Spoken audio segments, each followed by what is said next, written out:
With less than 24 hours remaining, Dead by Daylight will be announcing their newest licensed killer that will be added to their already impressive roster. And when you look at all of the licensed killers, it gets sort of tricky whenever it comes to guessing who the newcomer is gonna be. So I thought it'd be fun to go through all the potential candidates that could enter the realm of Dead by Daylight, and who I think will be the next killer. But before jumping into all of this, I just want to say that this is just all fun speculation for me. If you think the killer will be someone else, then that's perfectly fine. It's fun to think about all of the franchises you could put into Dead by Daylight, and I just wanted to make this fun speculation video. So I know others have already gone into dissecting what the Dead by Daylight dev team has said about the next killer, so much so that they're even looking at the colors they used for the 4th anniversary banner, but I won't be focusing on tiny aspects like that, but instead I'll be focusing on the fact that they said the killer was from an iconic franchise. I truly believe that Behavior Interactive would not have used the word iconic unless it was somebody a lot of people would already know about. I'll only mention some newish developments if I feel it's big and legitimate enough to add to the killer's chances of making it in, but really those are my only prerequisites. So let's just jump right into this. So starting off the speculation list, we have Candyman from the film, well, Candyman. Now, truth be told, Candyman is a film that I haven't seen yet. It's still on my bucket list. It was really only brought to my attention some odd years ago, so my overall knowledge of him is fairly limited.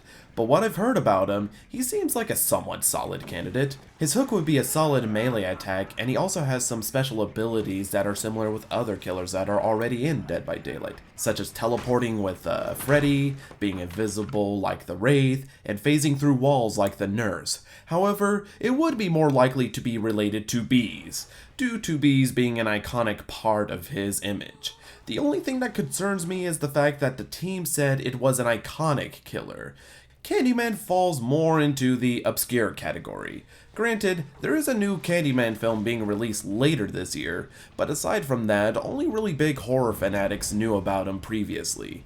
But who knows? The new Candyman film could be Candyman's saving grace to be considered as a viable killer.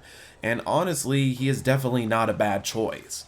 Moving on, let's take a look at somebody more iconic than Candyman, that being the demented doll Chucky from Child's Play. So I know people's biggest critique of Chucky being a possible killer is the size of Chucky, given how all of the other killers are fairly average-sized killers.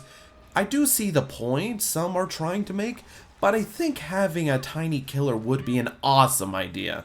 I know adjustments would have to be made by the dev team in order for him to function and be balanced, but I mean, can you imagine it all? Not being able to see Chucky as easily as other killers, so whenever you're working on generators, Chucky just pops out and starts slashing you with his kitchen knife.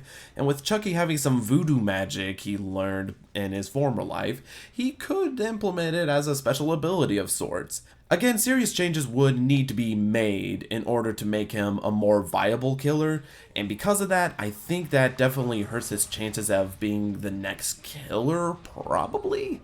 He definitely holds the title of being an iconic horror star, but his size is going to be the biggest hurdle he'll have to get over. I wasn't trying to make a joke there. Let's just jump over to another... Oh geez, I did it again. Next killer!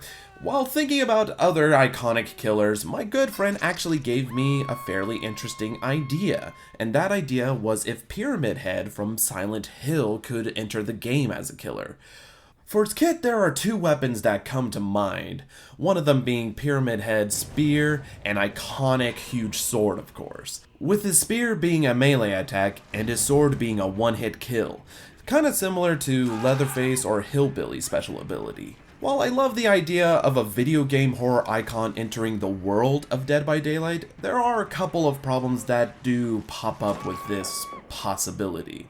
For major starters, Pyramid Head is owned by Konami. And in case you aren't too familiar with Konami, they have been under heavy scrutiny by the video game public for some time now, for a big list of reasons. Reasons that are not limited to poor treatment of its employees, refusal to lend their IPs to certain developers and instead using those said IPs for pachinko machines, and releasing only a few games from their own franchises that completely bomb. The second issue that pops up is Pyramid's kit. It's by no means a bad kit, but it seems like it'd be too similar to Hillbilly and Leatherface's kit. The fact that Pyramid Head is owned by Konami is more of a detriment than his potential kit. Konami has lent its IP to some companies recently, like Nintendo, for Super Smash Bros., but it probably only happened due to the fact that Nintendo is one of the biggest pioneers in video game history. Despite Pyramid Head's chances being slim to none, I think it'd be cool to see some video game horror icons enter the world of Dead by Daylight. Like Freddy Fazbear from Five Nights at Freddy's, which I joke. Only a little. I think that would actually be pretty cool if the team pulled it off. But going back to good old silver screen killers, an older killer that would be interesting to see appear in the game would be Pinhead from Hellraiser. This one is fairly interesting since Pinhead is more of a manipulative diplomat compared to other more ravenous killers, so seeing him take on a more offensive approach would be peculiar. Obviously his attack would be his infamous hook and chains he is able to summon, so the question that pops up is how his special would be. Would it be similar to Deathslinger's harpoon or Huntress's range attack? He would definitely have a crazy Memento Mori move if he was added to the game, but his kit is still up in the air for me, because he's more of a psychological horror threat as opposed to an onslaught threat, and that may hurt his chances slightly at getting into the game's roster. I wish I had more to say about Pinhead being in Dead by Daylight, but I honestly don't have anything more to say than he certainly is a fairly iconic killer. And because of that, Pinhead still has a good chance of making it in then, despite his method of dealing with his victims. Going on to another psychological killer and fan favorite idea, let's talk about Pennywise the Dancing Clown from It. This has been a big request from tons of Dead by Daylight players, especially given the successful revival it had with its last two films. If we had to choose between the Tim Curry or Bill Skarsgård design, I think it'd be more likely the Skarsgård design. Though I could see the older design being plausible as well. With it, there are tons of ideas you could play off of. For instance, his iconic red balloons could be similar to Freddy's snares, possibly, or the Hag's traps. For his basic attack, it could turn from his clown arm down to his razor-sharp insect leg from his original actual form. Pennywise could also play off of the survivor's fear, whether it be shape-shifting or something similar to Ghostface where if you look at it, his power is weakened a bit. There is definitely a lot of potential for Pennywise to appear as the next killer. What makes this idea even more credible is an offering that was added to the mobile version of Dead by Daylight, and that was a postcard with a Ferris wheel on it. I only learned about this recently from a video Polyester released where the offering was discovered. This postcard could be a reference to the postcard Ben wrote on to give to Beverly, and the Ferris wheel could be alluding to the Dairyville carnival you see in the film. However, this could just be a big old red herring the devs are throwing out to catch the Dead by Daylight players off. But you never know what they'll do. But if Pennywise is the next killer, I really wouldn't be too heartbroken about it. Staying on the same track, another Stephen King killer that I thought was fairly smart was Jack Torrance from The Shining. I would have never thought about this killer if it wasn't for a video made by Wow Such Gaming. And once I watched this video, I was hooked.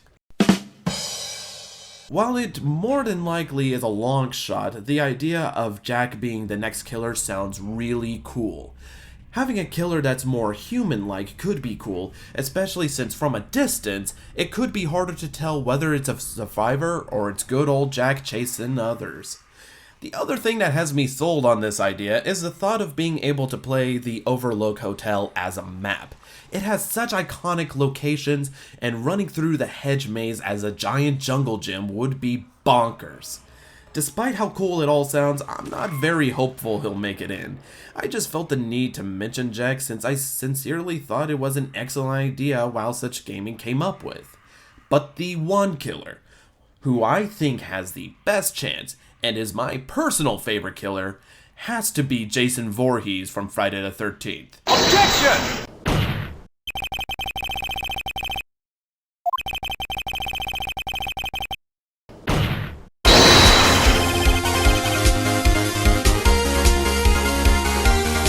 So, Ace Attorney jokes aside, this is the biggest issue Jason Voorhees' nomination has.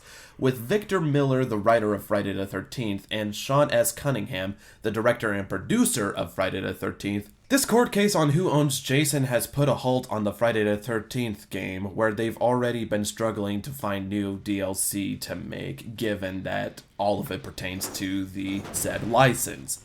With all of this happening, there's no possible way Jason could be licensed out. Or is there?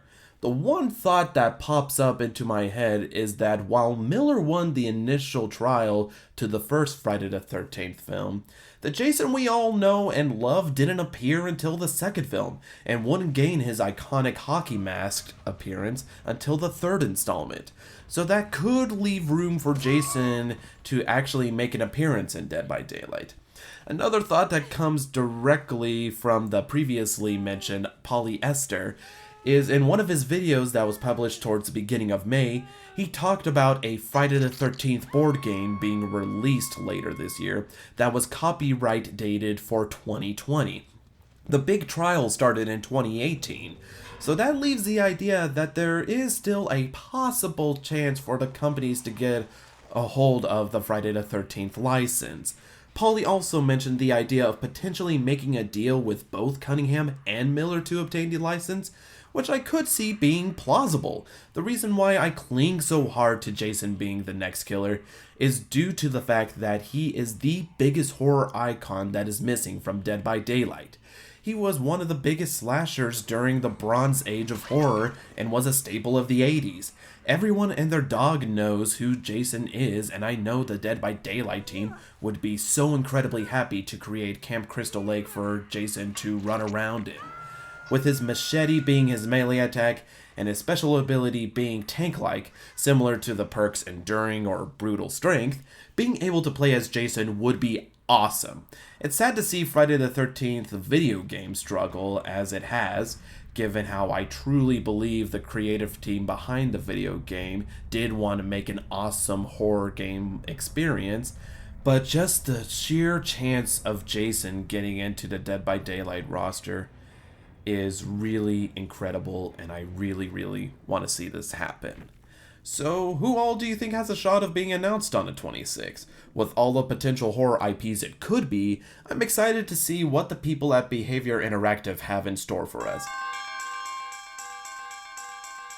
Let me know your ideas down in the comments below on who you think the next killer is going to be. I know there are tons more horror icons that could appear in Dead by Daylight, so maybe I'll make another speculation video in the future. Thank you all so much for watching, and here's to the big reveal tomorrow.